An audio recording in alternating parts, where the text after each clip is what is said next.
ওগো আল্লাহ, ওগো মালিক, তুমি ছাড়া তো আমাদের আর কেউ নাই, তুমি ছাড়া তো আমার আর কেউ নাই। আল্লাহ গো, তুমি যদি মাফ না করো কে আমাকে মাফ করবে?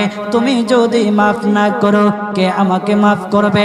তুমি যদি আমাকে মাফ করো তাহলে তোমার কোনো দিকে কমবে না, তুমি যদি আমাকে মাফ না করো তোমার কোনো দিকে বাড়বে না।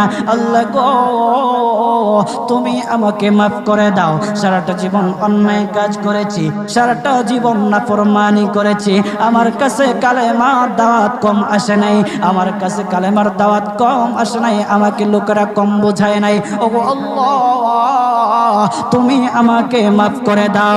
মাফ না করলে কোথায় যাব, কার কাছে যাব? বাবা যখন মারে তখন মার কাছে আশ্রয় নেওয়া যায়, মা যখন প্রহার করে তখন বাবার কাছে আশ্রয় নেওয়া